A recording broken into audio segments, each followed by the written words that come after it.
Pause for a moment. Put down that supermarket sandwich. Take off that plastic-smelling polyester t-shirt. Lean back. Let's look at something we rarely question, because today we're reopening a case that's been sitting quietly for about 800 years, and the evidence is written in bone. When researchers at the University of Cambridge examined hundreds of skeletons from 1100 to 1500, they weren't trying to criticize modern life, they were studying history. But what they found is interesting. Compared to what we commonly see today, there were fewer skeletal signs associated with a long-term metabolic stress, the kind often linked to chronic inflammation and lifestyle-related illness.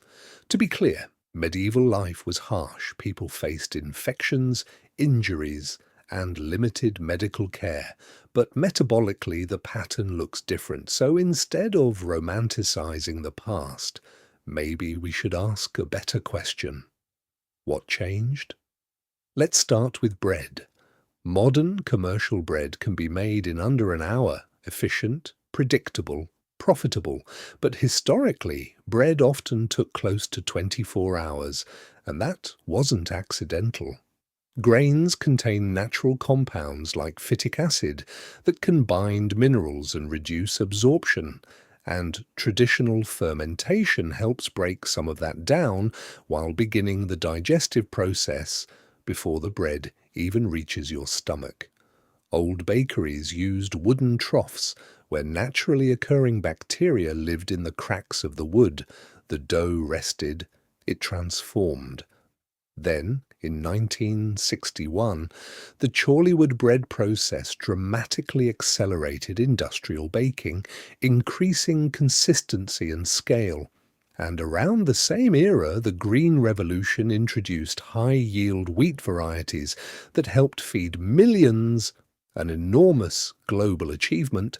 But higher yield isn't the same as slower digestion, and some people today notice they tolerate traditionally prepared grains differently than fast-produced modern bread.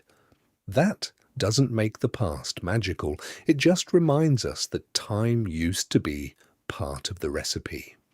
Milk followed a similar path. Pasteurization made milk safer, reducing disease and saving lives, but it also changed its biological profile. Raw milk historically contained enzymes and bacteria that don't survive heating. And for some individuals, that difference seems to matter. For others, it doesn't. The same goes for honey.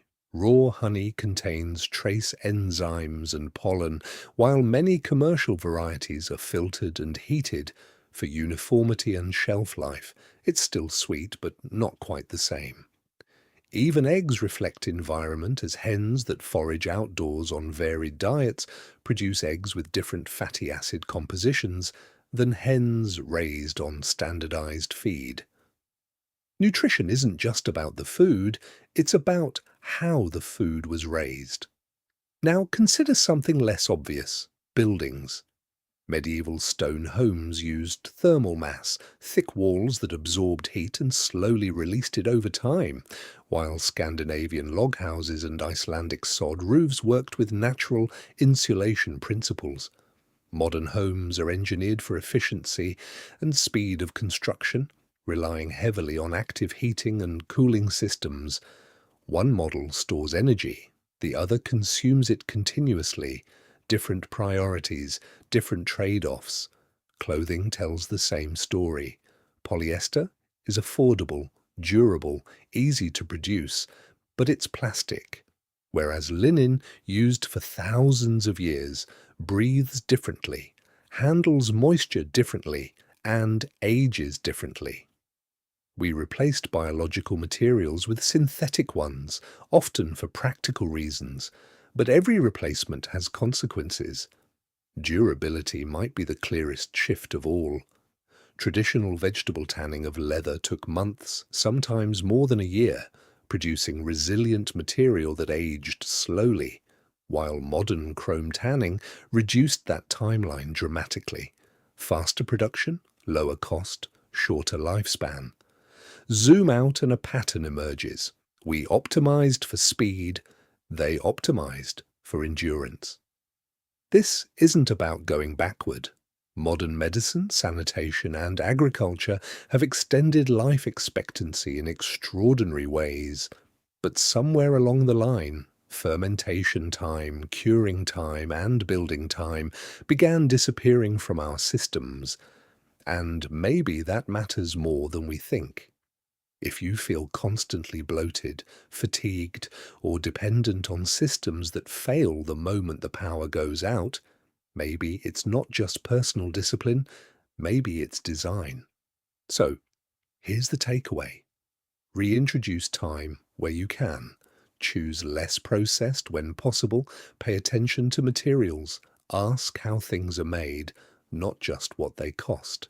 You don't need to live like it's 1200, but you might borrow a few principles from people who built things to last. History isn't just a story about the past. It's a record of experiments. Some we kept, some we abandoned. I'm Ancient Detective, and in the next case file we'll examine another forgotten system hiding in plain sight.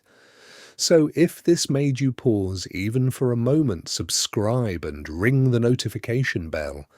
Until next time, stay curious, stay observant, and don't stop asking why.